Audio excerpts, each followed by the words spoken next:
Paul Bissonnette in studio here on Sportsnet 590 The Fan. 30 seconds to air, he leans into us and he asks, "Is this live?" To which we replied, "Extremely live." But doesn't mean we won't have a good time. And then my anxiety went from here to right about here. It's good to see you, bro. What's the delay on this? You're among friends. You're among friends. You're good. You guys have been killing. I saw Max Domi's one when he was in town. Yeah, he caused some waves that summer when he came in. He was chirping Leaf Nation a little bit. I love it. He was his old man was chirping the Coyotes a little bit too on the way out. I love it. He lets it fly. I think more players need to take the Max Domi approach and brand themselves. Why don't more hockey players do that? Why do you think? Probably because of maybe public opinion and maybe opinion from guys in the locker room. Like I used to catch flack for being on Twitter, and I didn't think it was going to turn into a media career afterward, but it brought me joy and it was silly. And even at the time, though, I was getting maybe some brand deals out of it. So a little extra, couple bucks in your pocket. Yeah, why not? Nothing wrong with that. Why not? Now those couple of bucks are turning into more bucks. Yeah. For you. Maybe I'll get my own water bottle one of these days. Tim and Sid. You get a zoom in on that? From the streams of Austria. Get it away from my face, though. We're trying to sell this thing. Look at this. What are you talking about? Tim and Sid. If it's not Tim and Sid water, it sucks. Let's market it that way. We haven't even talked about What do you mean? Yet. It's a brand of We water. filled it outside on the tap. I got to be honest. I I'm sorry. put tape and I got a label and then bingo It's the bango worst bucket. possible water. This is Welland Canal water. No. You will get sick in about 10 minutes. Yeah. That's funny. It'll make you drop out of college, or not even go. Oh, not even go. There you go. I feel like though that's part of what hockey culture has become, where you got to fit in early, and then later on in the career you can be that guy. Yeah, I mean, it's weird when you come into pro at such a young age. Right, I didn't really want to ruffle feathers. I was myself. I went into the locker room and I was a bit of a clown, but never like mean spirited. But yeah, I mean, it's a whole different experience because all of a sudden you have money in your wallet too, right? And you don't have to go home to the billets. Right. And all of a sudden you have all this freedom. So I could understand why for some guys it gets a little bit overwhelming. And I'll be honest, even for myself, my first couple of years I was drinking too much and just not really being a professional at all. And good for Pittsburgh. We battled a little bit early on, but it was just my stubbornness and me being an idiot. And they sent me down to the coast. Right. And I had to grind it all the way back up, and it taught me how to be accountable, how to be a professional. And as much as I hated them there, it's probably what carved me into what I am today, and I'm forever grateful to Jeff Barrett, all the people in Wilkes-Barre, and the whole Pittsburgh Penguins organization, first class. Do young players that you run into, whether it's through Spittin Chiclets or any other avenue, are these stories that you're passing on to them as well? Like, how much do they pick your brain about starting out in your career? You got to have an open mind to accept that too, right? Yeah. Do you mean as far as a hockey player or the post-career? No, the hockey player specifically. Yeah, surprisingly, I get asked way more about the post-career now. But yeah, anytime. I don't think anyone's asking me for hockey advice. No, come to think of it. I'm just saying in terms of you grinded it out. Like you got there. You had a chance. You had an opportunity, and you had a couple of regrets. I'm just saying in that vein. That's what I'm saying. My biggest advice was for guys not to be stubborn in what they think their role is. There's so many of these skilled guys who come out of junior, and it's a big wake-up call. You're on the world stage now. World-class talent is in a different stratosphere. That's why I knew I wasn't going to be able to make it as a defenseman. Pittsburgh told me, they said, you might have a shot being a left winger and scrapping every night. They didn't say you had to scrap every night, but I think the writing was on the wall when I was on the left side on the fourth line. And I knew that would add another element to my game in order to get me to the NHL level. It worked out for me. I was fortunate where fighting was kind of at the tail end there, where it still had some relevance, but transitioning that into someone else, where if you are a skilled guy and you're unable to crack the top 6 in an NHL lineup, Brad Richardson's a good example. He had 40 goals in junior. He plays with the Coyotes now. He got good at face-offs. He learned how to penalty kill. He learned how to become a very good checker. Like, he gets line matched against McDavid, when they roll into town. So it's just those types of guys who weren't stubborn in what they thought they were. Right. And it's not always the coach's fault. Find a way to carve yourself out a nice career. Now, mind you, if a guy wanted to be stubborn about him trying it out in a different organization as a defenseman, I didn't go that route. But hey, if that's what makes you happy, maybe try forward out at a different spot. And if it ends up taking you to Europe and you don't make the NHL, c'est la vie. The star of Spittin Chiclets in studio with us, Paul Bissonnette. I wonder, we're at day one of the NHL GM meetings, and I wonder if I could give you like a drinking fest?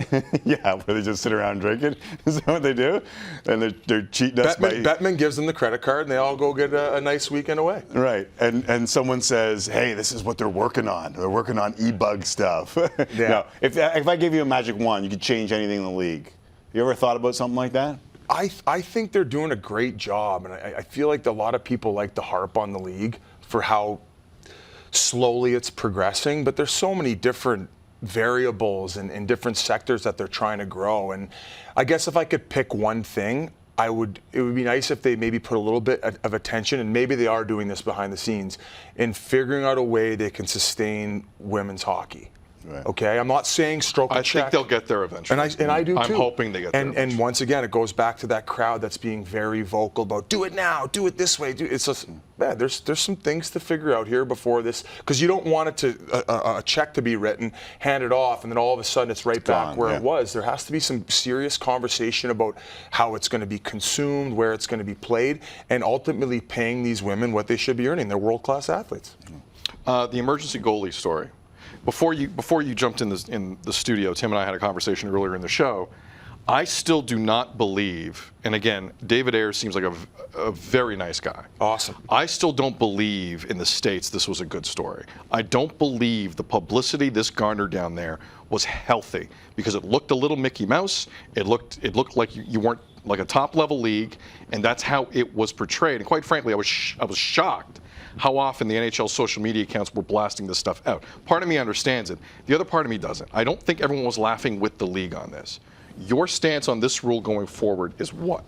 I wouldn't hammer you for having that opinion, because looking at from a business perspective, there's a lot of money on the line if teams are missing playoffs because of that. If in fact he does let up 6 goals in the third period against the Toronto Maple Leafs, who have him out to practice, that would have looked far worse. So if anything, Ayers saved the NHL's bacon by standing on his head, or I guess the Carolina Hurricanes in general. I think moving forward, yeah, there should definitely be some talks. I think there's a happy median to be made where you have local guys that are making a healthy salary in order to stay in shape and be able to get called upon if need be. But I would argue that there's a lot of people for the entertainment aspect of it. I run a podcast, so that ate up 20 minutes of conversation. I was thrilled about the e-bug situation. And I also think it's cool that hockey offers 2 things right now. Fighting, which is in the 4 major sports, the only league it's allowed.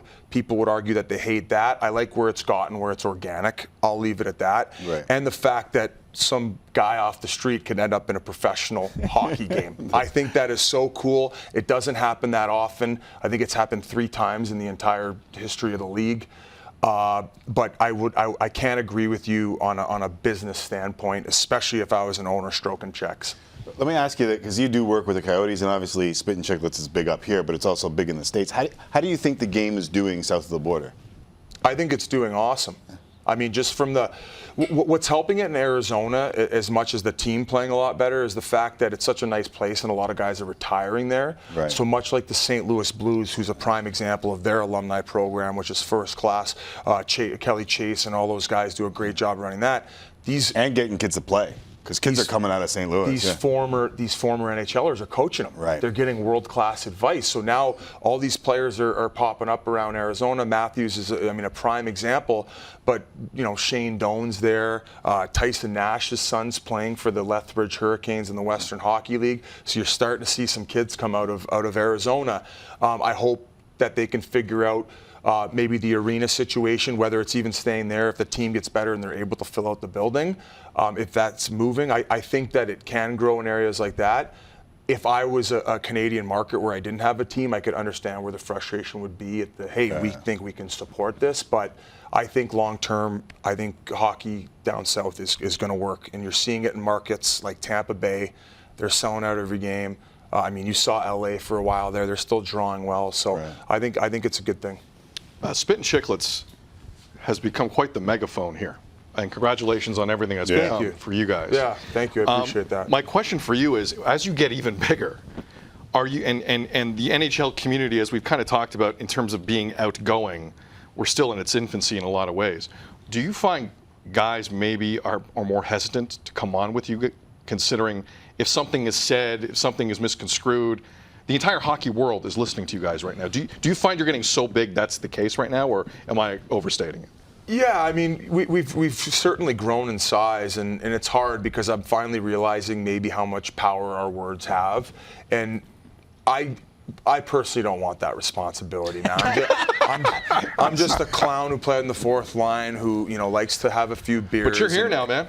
You're here now. Yeah, no, and I appreciate that. I don't consider myself, and they just came out with an article in the Globe and Mail, and it said like one of the most powerful people in the game. Guys, I don't feel that I've put in enough time to earn anywhere near remotely that title. I have so much respect for you guys who have been standing in there for a while, because as you know, in media, there's a lot of criticism. There's days you don't feel too good about yourself, but yet you still have to come here and be in front of that monitor, and everyone's relying on you. You know what's funny though? I think and this is no bleep, and I'm not I think your authenticity is what makes you. Yeah. Like it's not. There's I don't want to say BS. I want to say the real. You guys are really pumping my tires. But that's why people want to listen. But that's why people want to listen. We started as a podcast, and we had to change when we were doing the podcast. It was a little bit different than when we were doing, radio 1 to 4. You came on with us. And we'd have some fun while you were still playing. And then now, because we're on and there's kids watching and it's coast to coast, and it has to change a little bit. But where you guys are, you don't have to change jack. That's exactly who we are, and it's been hard. I'm a pretty sensitive guy, and there has been a lot of blowback, especially with the association of Barstool. Listen, I'd imagine you guys think I'm able to pick out good and bad people. Right. There's some things that the owner, Dave Portnoy, has said that I'm not in agreement with, but we have friends that we don't agree with politically. All the time, yeah. Well, we can't just go have a beer, talk about it. Maybe we'll drop a few F-bombs on each other, and then we'll shake hands and go about our business. So it's it's been hard dealing with that type of criticism, especially from people who have never sat down and had a conversation with me.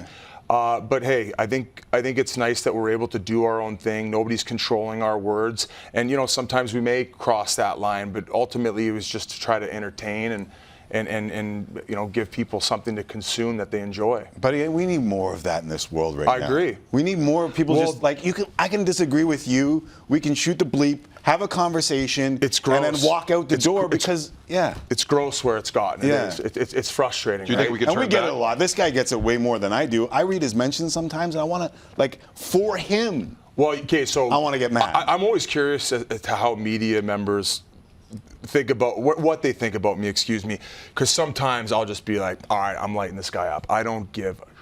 Right. Okay, I don't care. Right. If the Coyotes organization had to fire me for something I fired back for, but what you guys will notice is I'm never going at these people. I'm just staying in my lane. I just want to do my podcast. I want to do my Bob Saget routine with the NHL, and it's kind of like the Full House, and then I get on Chiclets, and it's like the stand-up. It's just like, holy, that was the guy in Full House. People know that reference because it's a good one. Yeah. So, and like I said, that's how I talk. I'm a little bit rough around the edges, and I'm just trying to be myself and not get yelled at on Twitter.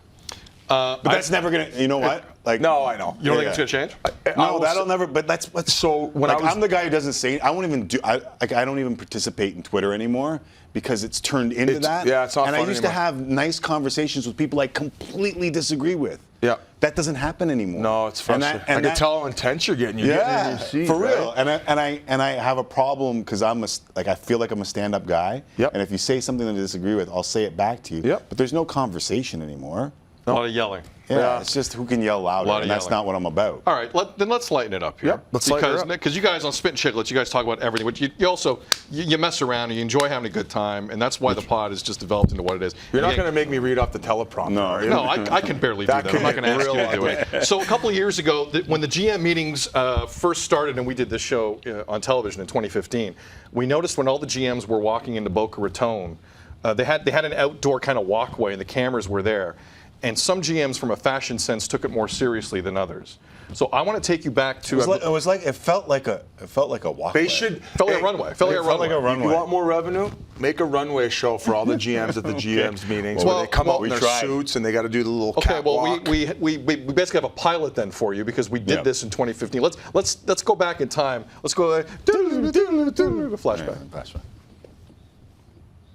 Jimmy Becker. Oh my goodness! Watch your step right here. How are you, darling? Wow, you look very chic. You look amazing. God. This is amazing. It's Fashion Week in Toronto, It is so Fashion I Week. thought I would drop by and put my I'm 2 cents speechless in. right now. Okay. Live from Boca Raton, it's time for the Tim and Sid NHL GM Fashion Show. Now David is rocking the oversized, nondescript golf shirt, offset by the leather-bound folder. Paparazzi in full effect there, Tim, as you can see with David. David Poyle says, you know what, I can either make a trade or teach you second-year kinesiology in university. I'm surprised. Doesn't matter. Where is the imagination? This one is a leather backpack, as sported by Peter Chiarelli of the Oilers. Kidding me? The paparazzi going nuts for that backpack. That's very Indiana Jones with the backpack. Are you kidding? Yeah, it's an earthier kind of backpack. You know, the browns, that sort of brings the look down a little bit. You know, very casual. Light. Elbow patches are a little academic, though. Don't you think, like a very professorial kind of? So you don't like them? This is interesting. Yeah, they can work sometimes in an English countryside or something. All right, so that was a few years ago. With the legendary Jeannie Becker. The legendary Jeannie Becker. So now, with What that, is she? Is it Ann Winters, the Vogue lady in the United States? Yeah. she's basically She's the Canadian she's version. You don't remember fashion television? I remember. She looks familiar. I grew up. Don't put me on the spot, man. I grew up to fashion television. No, you might be a little younger than me. In every sense of the Your word. hairline is. All right, so let's fast forward to today. GM meetings. We had the same runway. We have some different GMs. So, Biz, we're going to show you the video. You let us know from a fashion sense. All right. What Biz Nasty I'm going to thinks get back of at all these guys for not signing me to contract. Well, Doug Wilson of the Sharks, you are up first he's a on handsome the runway. fella. Oh, Doug wow. Wilson's going more. Look Is that at a gray this guy. suit? Is that that's matching the hair? Actually, it's a good look for That's Doug going Wilson. right to his millionaire matchmaker account right there. He's got the nice Salvador. It was Ferrigmo? Is that a Salvatore? I really should know the more guy make about shoes? God, I'm Ferragamo. Ferragamo, that's the one. Yeah, Nice bag there. That's just a class. That's a decent look for Doug Leather Wilson. goods. I got you. Leather goods. Thank you. I got Thank you for saving me. All right, behind door number 2 is the Rangers' Jeff Gorton. Let's see what he's looking at. And we were seeing this for the first time. Rangers on a run here. They won some games. Okay, Rangers this guy golf shirt. clearly doesn't care. He's actually there to listen and learn. Yes.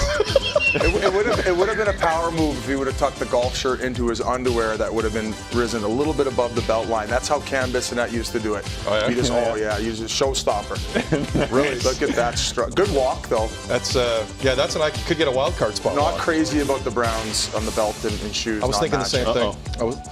I think but too many backpacks. I'm seeing way too many backpacks. If you're over 45, backpacks over 45, yes or no? Well, how are they going to get their notes around? That's what I say to one of the rollers? Just a briefcase. Doug Wilson had like a briefcase with him. They should get the Euro pouch across the chest. Well, we're not done. Maybe Bergevin got it. Rob Blake, up next, Rob Blake of the Kings. Rob Blake of the Kings stepping out, holding a latte like he's a player walking into game 2 of the first round series. I put $1,000. He's got his AP watch on right now. But look at Blakey's just all class. He still looks like he can play 20 minutes. Honestly. Okay, so quick story about Rob Blake. I heard he was one, if not the worst practice players of all time. Really? In practice, he would bust up drills left and right, and then just game time, he just knew how to put it all together. Interesting. And the rest is history. But I was the worst practice player ever, and then I was the worst player ever as well. And that's why you're doing media. And that's why he's a GM with probably 100 sheets in the bank. All right, we saved the best for last because Gary Bettman closed the show with his shades. He looks like Brett the Hitman Hart. Okay, this is like a collab between who's the guy in not Curb Your Enthusiasm? Is it Joe Pesci, the little guy? Joe Pesci. Who's the other little one that was in the one with oh God, I'm fumbling. Danny DeVito. It's like Danny DeVito meets who's the guy in the pitching show? He had the mullet. Oh, Kenny Powers. Kenny Powers meets God, it took me ever to get that out. You got it there. So We're helping you. apparently, I don't know if he's got a foot issue, but he always wears the sneakers with his suit. So I think I was talking about it and someone let me know. So we can't make a crack at that. So, Okay. Yeah, he's got the foot issue. But the glasses are what we're focusing on. And for those listening on radio, he is wearing full aviators, mirrored. Wow. Mirrored aviators. Can I get one more? I couldn't even spit out what I was thinking there. That was pathetic. What, you want another look at Garrett? Did you like the comparison of Kenny Powers with? Loved it. With DeVito? DeVito. Loved it. I feel like it was DeVito and Schwarzenegger in Twins have come That's together. what I was trying to think of. And it is Gary Bettman in this shot right now. Gary Bettman opened up the meeting today by saying, I'm the best there is, the best there was, the best there ever will be.